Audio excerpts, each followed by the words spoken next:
بسم اللہ الرحمن الرحیم۔ السلام علیکم محترم ناظرین، آج کی اس ویڈیو میں ہم آپ کو حضرت امام حسین علیہ السلام کی شہادت کے بعد اہل بیت کا شام کی طرف سفر کا واقعہ سنائیں گے۔ حضرت امام حسین علیہ السلام کی شہادت کے بعد اہل بیت اطہر کا بقیہ قافلہ جب ابن زیاد کے پاس کوفہ پہنچا تو ابن زیاد نے قافلہ والوں کے ساتھ کیا سلوک کیا تھا اور حضرت امام حسین علیہ السلام کے کٹے ہوئے سر کے ساتھ کون سی بے حرمتی کی تھی۔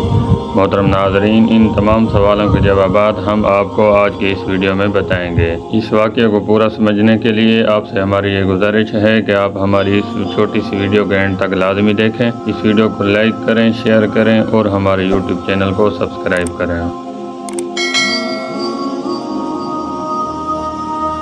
محترم ناظرین، حضرت امام حسین علیہ السلام کی شہادت کے بعد اہل بیت اطہر کا بقیہ افراد پر مشتمل قافلہ جب ابن زیاد کے پاس کوفہ پہنچا تو اس سیاہ بدبخت انسان نے اس خستہ حالت میں بھی افراد اہل بیت سے انتہائی بدتمیزی سے پیش آیا۔ حضرت امام حسین علیہ السلام کا کٹا ہوا سر ابن زیاد کے سامنے پڑا ہوا تھا۔ ہر خاص و عام کو محل میں داخل ہونے کی اجازت تھی۔ ابن زیاد سر مبارک کو دیکھ کر آپ علیہ السلام کے لبوں پر بار بار چھڑی مارتا اور مسکراتا رہا۔ محترم ناظرین، صحابی رسول صلی اللہ تعالی علیہ وآلہ وسلم زید بن ارقم وہاں ایک کونے میں موجود، ان سے یہ دیکھ کر رہا نہ گیا تو انہوں نے فرمایا، ان لبوں سے چھڑی ہٹا لو، اللہ تبارک و تعالی کی قسم جس کے سوا کوئی معبود نہیں، میں نے اپنی ان آنکھوں سے دیکھا کہ رسول اللہ صلی اللہ تعالی علیہ وآلہ وسلم نے ان ہونٹوں پر اپنے ہونٹ مبارک رکھے تھے۔ یہ کہہ کر زید بن ارقم رونے لگے۔